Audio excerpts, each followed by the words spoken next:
All right, everyone. The other day, that chick who's the White House press secretary got cut off by Fox News. I would try to pronounce her last name, Kayleigh McEnany, I believe it is.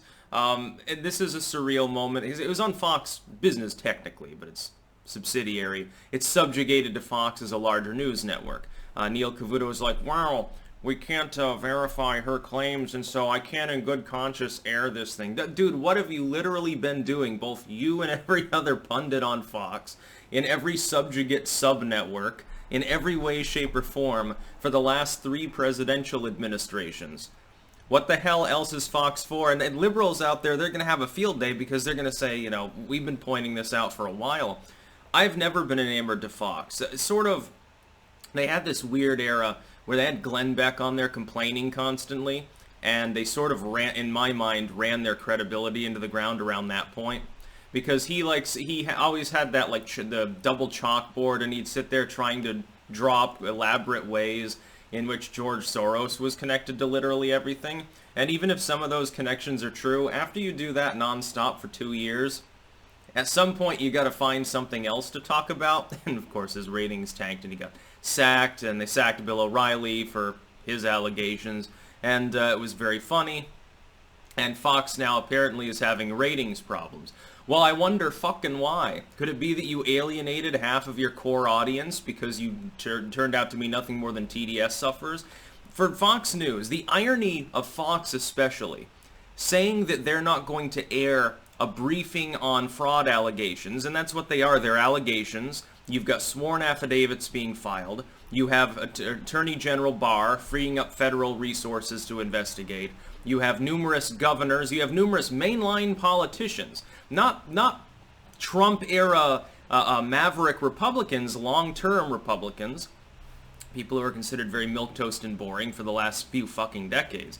All of these people, you've got people in law enforcement, you've got people in intel, all saying the same thing, which is that there are at least some outstanding allegations of significant fraud. You have, at this particular moment, technically speaking, no declared president-elect.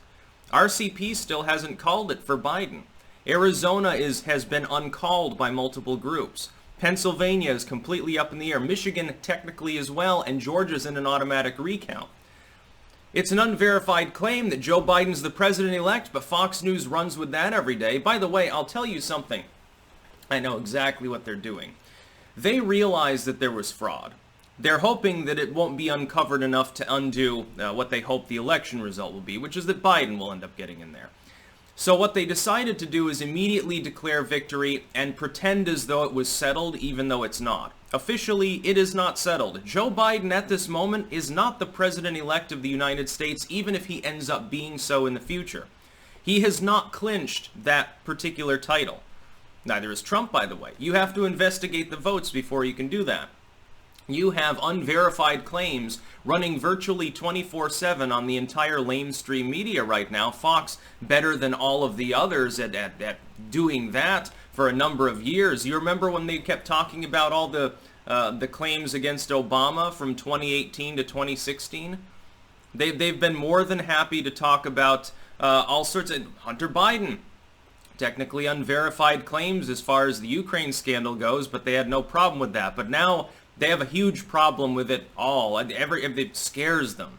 Now, probably what they did is they figure they're assuming that Biden will be the winner, and they want to be able to get interviews from him.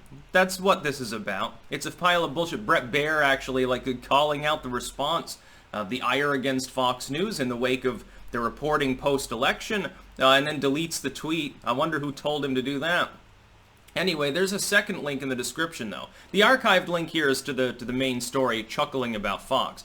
There's a second link, though, as well, to actually, for those of you who use, Chrome or Google or whatever, I don't even know about apps and extensions and shit half the time. It's called de-mainstream YouTube, and that means that when you're on YouTube, you won't see search results and shit from the mainstream news networks, and I believe you can tinker with it and sort of tailor it, so you won't see any more Fox. You won't see any more CNN results. You'll get actual independent commentary. How lovely. People brought it up to me some time ago, but I figured I'd save it for a rainy day to announce that that was a good thing to use. So definitely get de-mainstream YouTube. Not sure if there's a crapple alternative. Probably is, but I'm not even going to go to the Crapple store. I don't want him to give him the click. That being said, Fox News, as I've warned repeatedly, is nothing more than another interchangeable multinational corporate news network. Tucker Carlson is no better. Someone showed me a video earlier. It's a 23-minute long video. You can look it up if you want.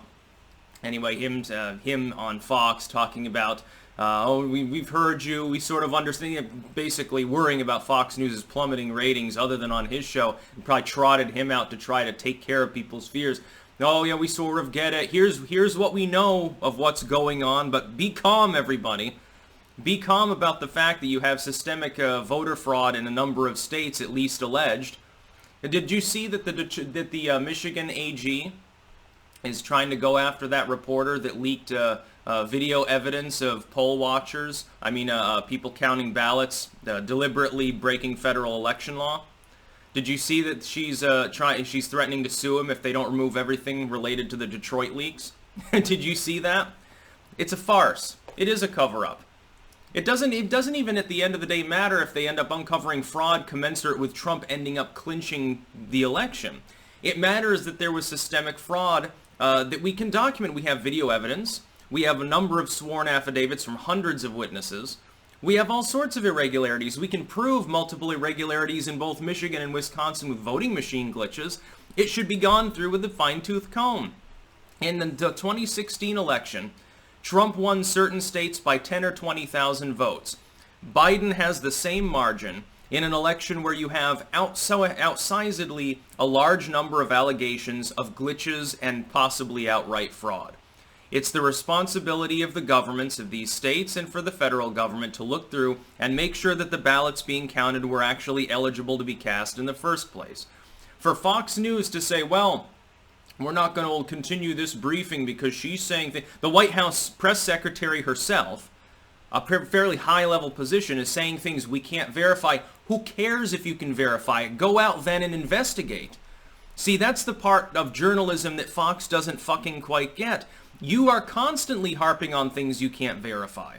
A lot of the news on Fox is really just opinion and analysis anyway. Like Cavuto is some special snowflake. He's going to be more honest than the rest or something. There's no honesty there. It's a multi-billion-dollar corporate stooge network. That's what it is. Of course they don't want to look into the fraud allegations. They would love if Biden was president because they're a globalistic corporation. That's all Fox will ever fucking be. That's about all. Peace out.